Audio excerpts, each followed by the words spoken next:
Hello everyone. आज हम लोग बात करने वाले हैं प्रॉपर्टीज ऑफ सॉलिड्स के बारे में। किसके बारे में बात करने वाले हैं? सॉलिड की प्रॉपर्टीज के बारे में।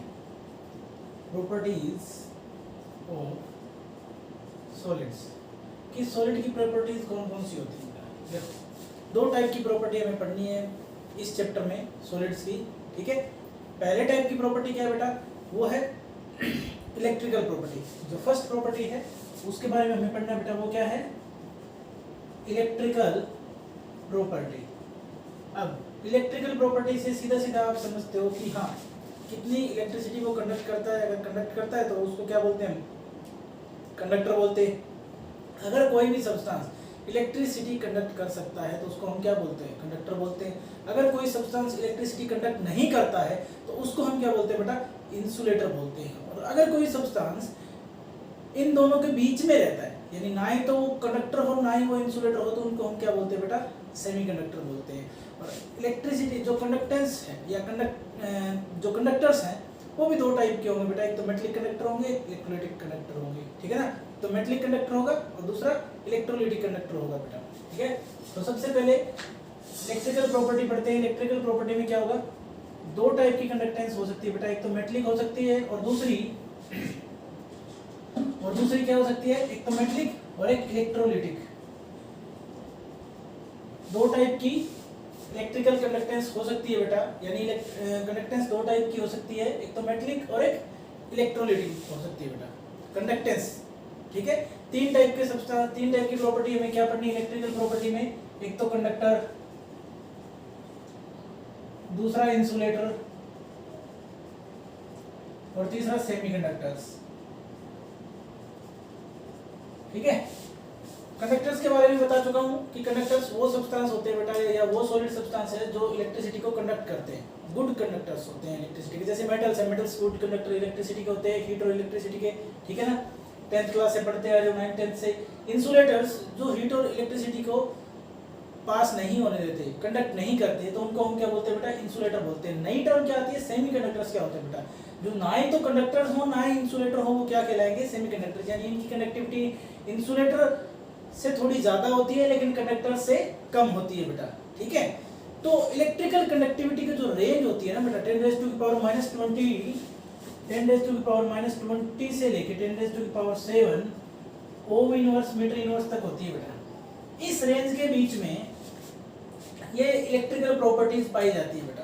किस रेंज के बीच में पाई जाती है? इस रेंज के बीच में पाई जाती है बेटा। इलेक्ट्रिकल प्रॉपर्टी जितनी भी है वो सारी किस रेंज के बीच में पाई जाती है? इस रेंज के बीच में पाई जाती है बेटा। अब बात करते हैं कि मेटलिक कंडक्टेंस क्या होती है। मेटलिक कंडक्टेंस होती है वो होती है due to flow of electron बेटा। Due to flow of electrons, electrons के फ्लो की वजह से बेटा मेटलिक कंडक्टेंस होती है। और इलेक्ट्रोलाइटिक कंडक्टेंस किस वजह से होती है बेटा? Due to flow of ions.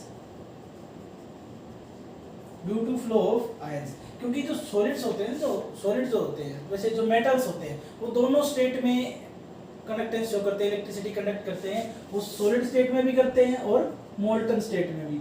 Solid और मोल्टन स्टेट में, जब मोल्टन स्टेट की बात करते हैं तो उसको हम क्या कह देते हैं? इलेक्ट्रोलाइटिक कंडक्टेंस कह देते हैं।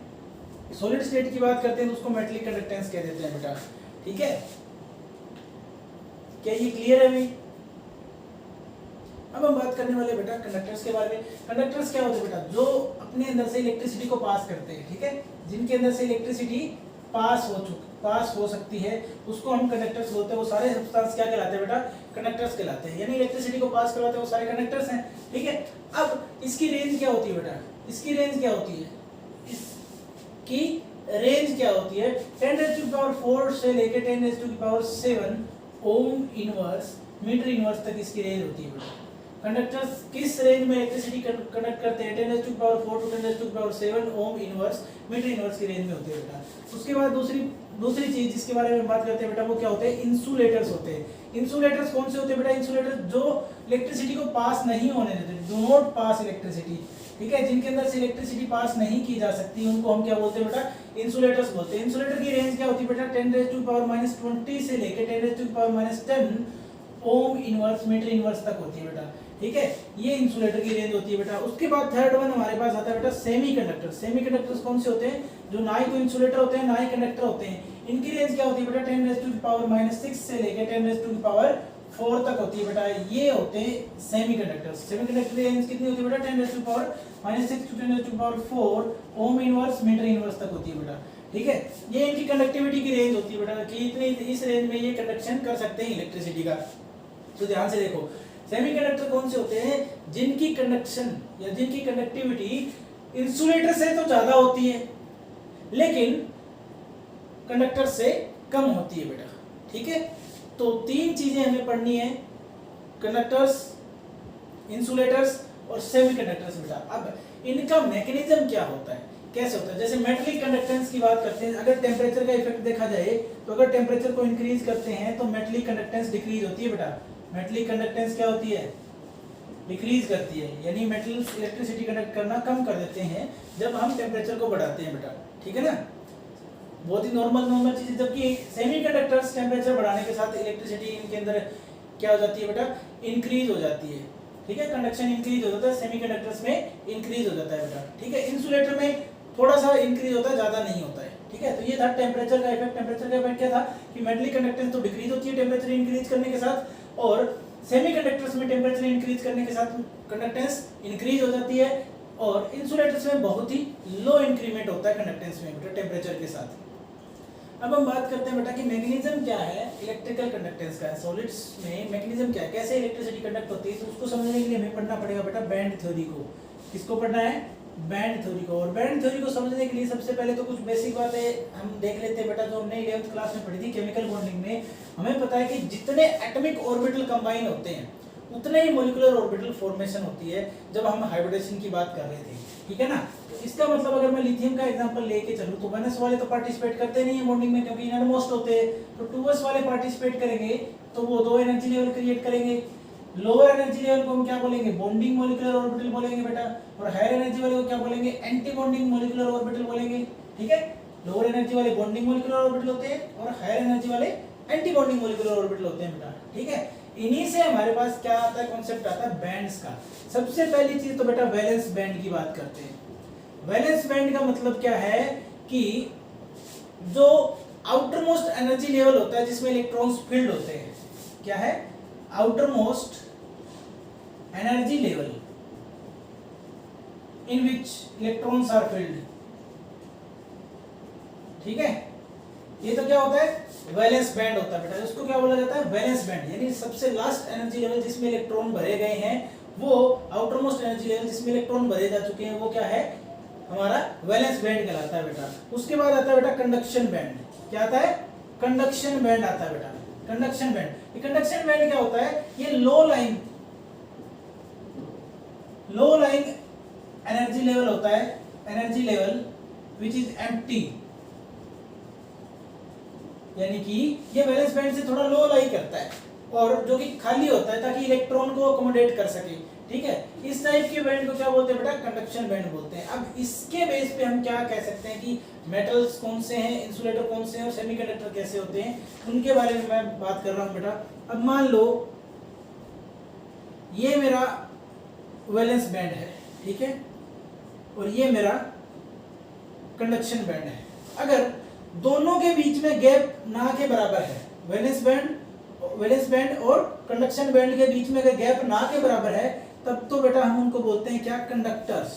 क्या बोलते हैं, कंडक्टर्स। क्योंकि अब क्या है, वैलेंस बैंड से इलेक्ट्रॉन कंडक्शन बैंड जो कि एम्प्टी, उसमें चले जा सकते हैं, इजीली जा सकते हैं ना, क्योंकि उनके बीच में एनर्जी गैप है ही नहीं।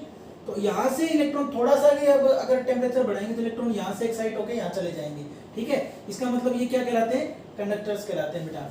सेकेंड कैटेगरी की बात करते हैं, जब वैलेंस बैंड और कंडक्शन बैंड में थोड़ा सा एनर्जी डिफरेंस आ जाए, ये एनर्जी गैप आ जाए। ठीक है, ये एनर्जी गैप है, ये क्या है, एनर्जी गैप आ जाए। यहाँ कंडक्शन बैंड, सीबी का मतलब कंडक्शन बैंड और वीबी का मतलब वैलेंस बैंड है बेटा। वैलेंस बैंड और कंडक्शन बैंड के बीच में अगर थोड़ा सा एनर्जी गैप आ जाएगा बेटा, तब हम उनको क्या बोलते हैं बेटा, सेमीकंडक्टर्स बोलते हैं बेटा। क्या बोलते हैं, सेमीकंडक्टर्स बोलते हैं। और अगर कंडक्शन बैंड और वैलेंस बैंड के बीच में बेटा, कंडक्शन बैंड और वैलेंस बैंड के बीच में एनर्जी गैप हो जो बहुत ज्यादा लार्ज हो, यानी लार्ज एनर्जी गैप हो, लार्ज एनर्जी गैप अगर हो तो उनको हम क्या बोलते हैं बेटा, इंसुलेटर्स बोलते हैं। क्या बोलते हैं, इंसुलेटर्स बोलते हैं बेटा। क्या बोलते हैं, इंसुलेटर्स। तो बैंड थ्योरी यही कहती है बेटा कि हमें बैंड थ्योरी से हम कंडक्टर्स, इंसुलेटर और सेमीकंडक्टर्स को समझ सकते हैं। कंडक्टर्स का जब वैलेंस बैंड और कंडक्शन बैंड के बीच में बेटा गैप बिल्कुल ही नाम मात्र हो, यानी कि ना के बराबर गैप हो या बिल्कुल ही ना हो, तब तो उसको कंडक्टर्स बोलते हैं। अगर वैलेंस बैंड और कंडक्शन बैंड के बीच में थोड़ा सा गैप हो, हल्का सा गैप हो, एनर्जी गैप हो, तो उनको हम सेमीकंडक्टर्स बोलते हैं। और इंसुलेटर में वैलेंस बैंड और कंडक्शन बैंड के बीच में बहुत लार्ज एनर्जी गैप होता है, बहुत ज्यादा गैप होता है बेटा, तो इनको हम क्या बोलते हैं, इंसुलेटर्स बोलते हैं बेटा।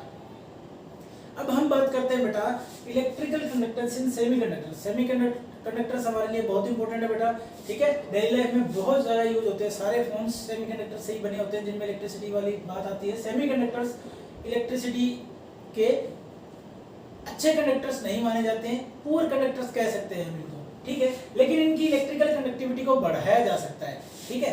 सेमीकंडक्टर्स में क्या होता है, ये इंसुलेटर और कंडक्टर्स के बीच की श्रेणी में आते हैं बेटा, बीच की कैटेगरी में आते हैं। तो इनकी इलेक्ट्रिकल कंडक्टेंस को कैसे बढ़ाया जा सकता है, देखो बेटा, प्योर सिलिकॉन और जर्मेनियम।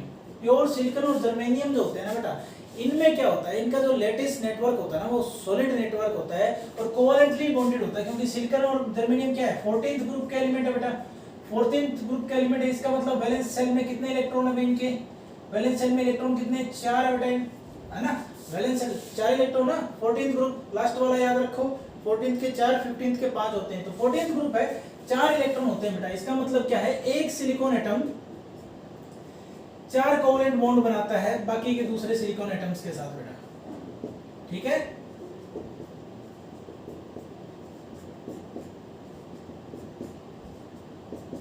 ठीक है, ऐसे एक सिलिकॉन एटम बाकी के 4 सिलिकॉन एटम्स के साथ क्या है, 4 कोवैलेंट बॉन्ड बनाता है बेटा,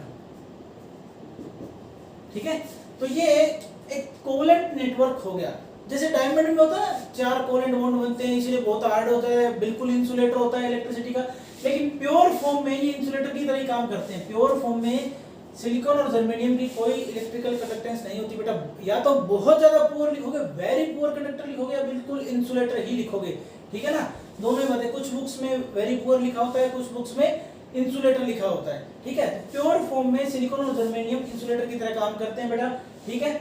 लेकिन इनकी इलेक्ट्रिकल कंडक्टिविटी को बढ़ाया जा सकता है, कैसे, इनके अंदर कुछ इंप्योरिटीज को इंट्रोड्यूस करके, इंप्योरिटीज इंट्रोड्यूस कर देंगे, और इस इंप्योरिटीज इंट्रोड्यूस करने की प्रोसेस को क्या बोला जाता है बेटा, डोपिंग कहा जाता है। क्या कहा जाता है, डोपिंग कहा जाता है। कई बार क्या 1 नंबर का क्वेश्चन पूछ लेता है वो एग्जाम में कि व्हाट इज डोपिंग। डोपिंग का मतलब क्या है कि जब भी सेमीकंडक्टर्स में इंप्योरिटी इंट्रोड्यूस करके उनकी इलेक्ट्रिकल कंडक्टेंस को बढ़ाया जाता है तो उस प्रोसेस को डोपिंग कहा जाता है बेटा।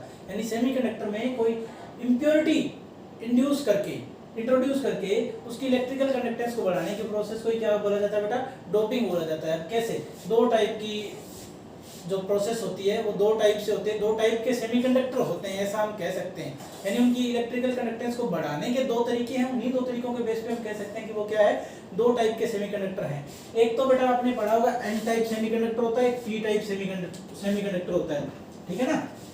तो अब इन्हीं 2 को हम पढ़ने वाले हैं यहाँ पर, एन टाइप और पी टाइप सेमीकंडक्टर्स को पढ़ना बेटा, ठीक है। सबसे पहले मैं पढ़ा रहा हूँ कि एन टाइप क्या होता है। एन टाइप का मतलब भी समझ में आएगा कि इसको एन ही क्यों बोला, ठीक है। एन टाइप, एन नेगेटिव के लिए होता है बेटा, एन का मतलब नेगेटिव होता है। जब भी, क्योंकि ये 14th ग्रुप के एलिमेंट है, अगर इनमें कोई 15th ग्रुप का एलिमेंट एज एन इंप्योरिटी डाल दिया जाए, 15th ग्रुप का आर्सेनिक मान लो, अब इसके पास क्या है, 5 वैलेंस इलेक्ट्रॉन है, 5 वैलेंस इलेक्ट्रॉन है आर्सेनिक के पास।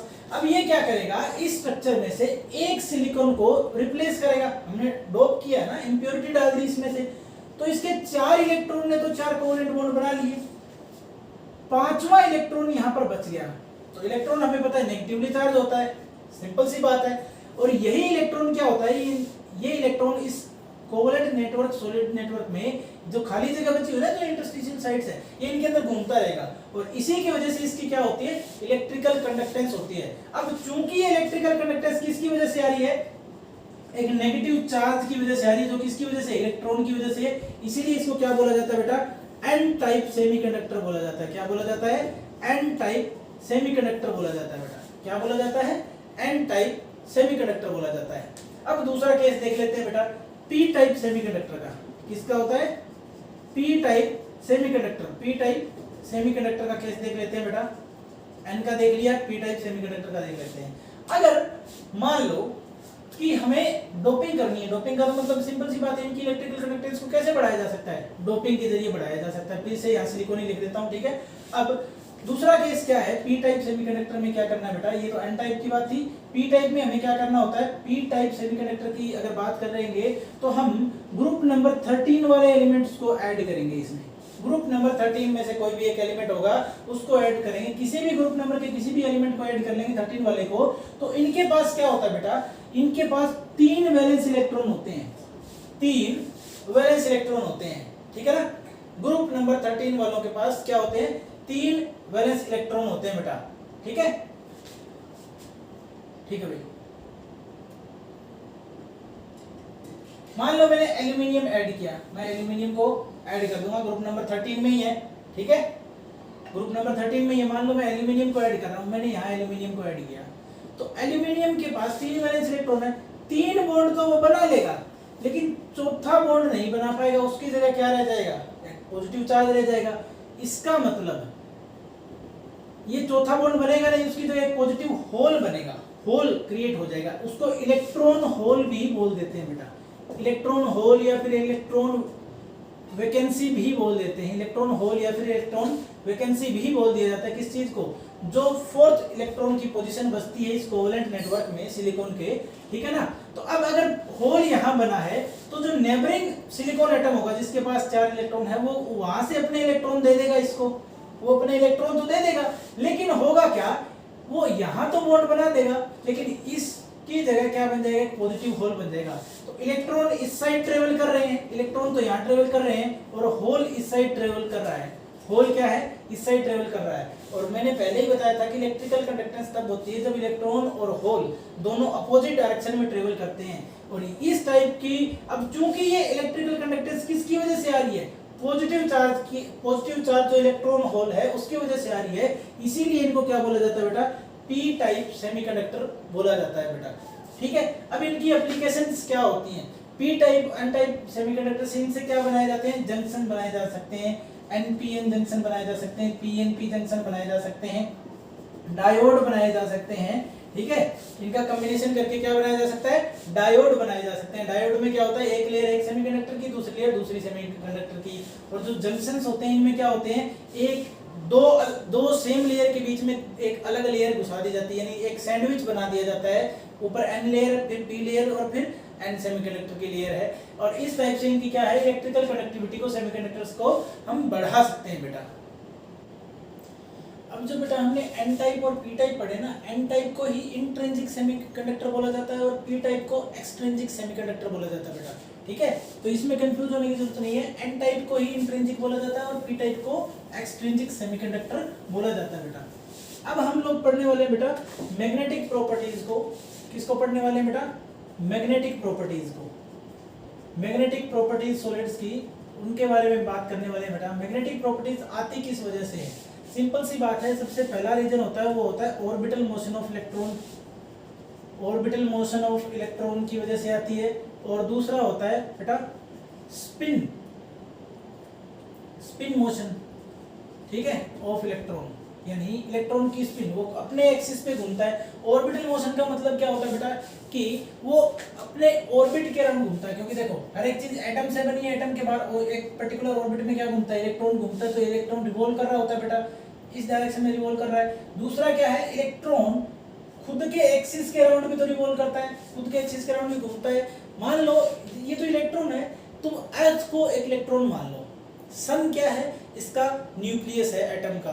तो इलेक्ट्रॉन उस न्यूक्लियस के अराउंड रिवॉल्व कर रहा है अपने ऑर्बिट में, यानी अर्थ सन के अराउंड रिवॉल्व करती है बेटा अपने ऑर्बिट में। तो वो ऑर्बिटल मोशन हो गया, जिसकी वजह से मैग्नेटिक मूवमेंट आता है। दूसरा, जो इलेक्ट्रॉन या अर्थ है वो अपने एक्सिस के अराउंड भी तो घूमती है, उसकी वजह से क्या आता है बेटा? स्पिन मोशन आता है, यानी स्पिन कर रहा है, अपने ही एक्सिस के अराउंड स्पिन कर रहा हो, तो उसको क्या बोलते हैं बेटा? स्पिन मोशन बोलते हैं। दो चीजें हैं, बिल्कुल इजी है। उसके बाद बेटा हम इसके बेस पे, और दूसरी चीज, इस मैग्नेटिक प्रॉपर्टीज को हम किस चीज में मापते हैं, वो यूनिट क्या है, उस यूनिट का नाम है बेटा बोहर मैग्नेटोन। बोहर मैग्नेटोन, जिसको म्यू बी से रिप्रेजेंट किया जाता है बेटा। बोहर मैग्नेटोन में मापा जाता है मैग्नेटिक मूवमेंट को, किसी भी सब्सटेंस की मैग्नेटिक मूवमेंट को किस में मापा जाता है, बोहर मैग्नेटोन में मापा जाता है बेटा। अब इनको हम अलग अलग मैग्नेटिक मूवमेंट के हिसाब से बेटा अलग अलग कैटेगरीज में डिवाइड कर सकते हैं। सबसे जो पहली कैटेगरी है वो बेटा डायामैग्नेटिक सब्सटेंस।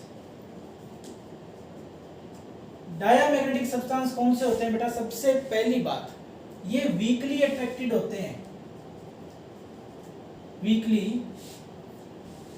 अट्रैक्टेड नहीं, वीकली रिपेल्ड होते हैं।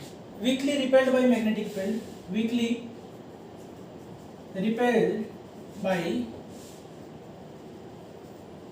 मैग्नेटिक फील्ड, यानी जो मैग्नेटिक फील्ड हम अप्लाई कर रहे हैं उसको ये वीकली रिपेल करते हैं।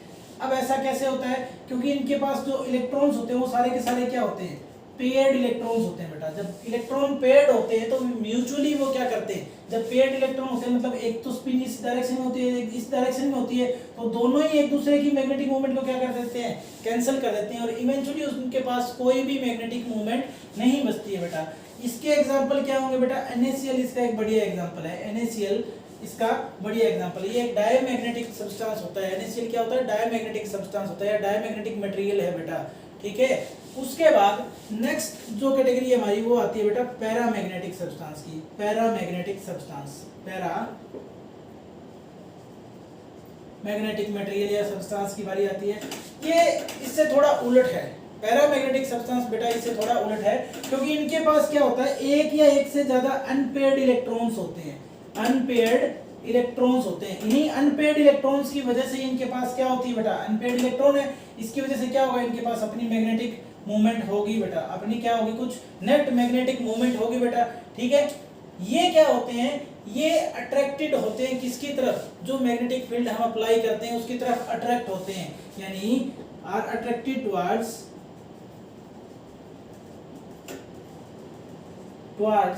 द मैग्नेटिक फील्ड, यानी ये मैग्नेटिक फील्ड की तरफ अट्रैक्ट होते हैं। ये substance paramagnetic substance magnetic field की तरफ बेटा अट्रैक्ट होते हैं। जैसे Cu2+ एग्जांपल है इसका, Fe3+ एग्जांपल है इसका। इनके पास क्या होते हैं, अनपेयर्ड इलेक्ट्रॉन होते हैं बेटा, इसी वजह से इनको क्या बोला जाता है, पैरामैग्नेटिक सब्सटेंस बोला जाता है बेटा।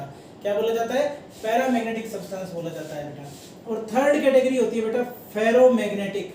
फेरोमैग्नेटिक, ये फेरोमैग्नेटिक क्या होते हैं बेटा, ये स्ट्रांगली अट्रैक्टेड होते हैं किसकी तरफ, जो मैग्नेटिक फील्ड अप्लाई की गई है उसकी तरफ, यानी strongly attracted towards the magnetic field, यानी मैग्नेटिक फील्ड की तरफ स्ट्रांगली अट्रैक्टेड होते हैं बेटा, ठीक है। जो फेरोमैग्नेटिक सब्सटेंस होते हैं, फेरोमैग्नेटिक सब्सटेंस की जो अलाइनमेंट होती है डोमेन्स की, वो कैसी होती है बेटा, वो एक ही डायरेक्शन में अलाइन होते हैं। फेरोमैग्नेटिक सब्सटेंस के जो डोमेन होते हैं वो एक ही डायरेक्शन में अलाइन होते हैं बेटा, इसीलिए क्या होता है, ये स्ट्रांगली अट्रैक्ट होते हैं मैग्नेटिक फील्ड की तरफ बेटा, इसीलिए ये मैग्नेटिक फील्ड की तरफ स्ट्रांगली अट्रैक्ट होते हैं बेटा। आयरन इसका सबसे बेस्ट एग्जांपल है बेटा, क्या है, आयरन इसका सबसे बेस्ट एग्जांपल है बेटा। और बेटा जो फेरोमैग्नेटिक सब्सटेंस जो होते हैं, जो जितने भी फेरोमैग्नेटिक सब्सटेंस हैं, इनके अंदर क्या होती है कि परमानेंट मैग्नेटिक मूवमेंट जनरेट होता है। परमानेंट क्या होता है, परमानेंट मैग्नेटिक मूवमेंट होता है। परमानेंट क्यों, अगर हम जो अप्लाइड मैग्नेटिक फील्ड है उसको रिमूव भी कर देंगे ना, तब भी इसके अंदर जो क्या होगा, मैग्नेटिक मूवमेंट या मैग्नेटिक फील्ड, जो मैग्नेटिक मूवमेंट है इसके अंदर वो बना रहेगा बेटा, ठीक है। यानी कि जो फेरोमैग्नेटिक सब्सटेंस है उनमें स्ट्रॉन्ग या फिर परमानेंट मैग्नेटिक मूवमेंट बनता है बेटा। जो हमने मैग्नेटिक फील्ड है उसको रिमूव भी कर दें तब भी ये मैग्नेटिक मूवमेंट बना ही रहेगा बेटा। इसके बाद बारी आती है बेटा anti ferromagnetic substance.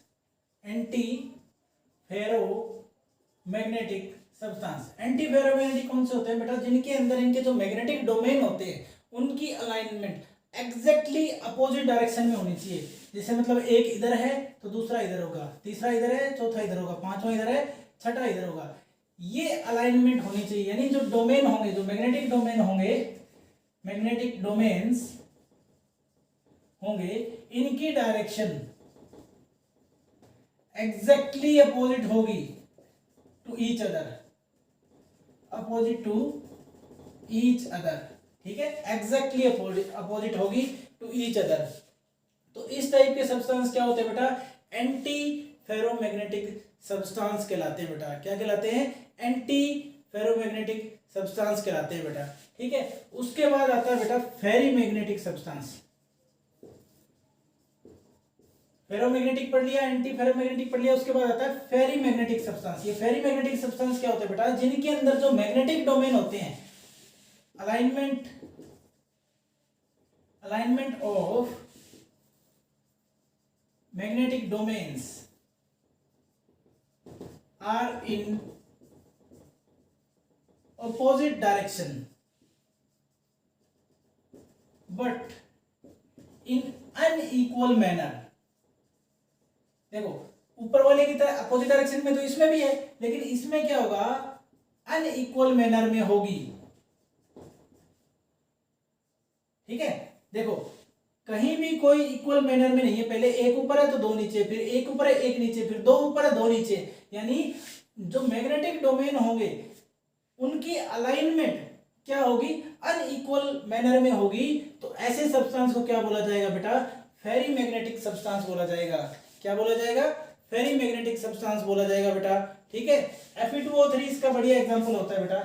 Fe2O3 फेरीमैग्नेटिक substance का एक बढ़िया एग्जांपल होता है बेटा, ठीक है। इसी के साथ ये फर्स्ट यूनिट हमारी कंप्लीट होगी बेटा।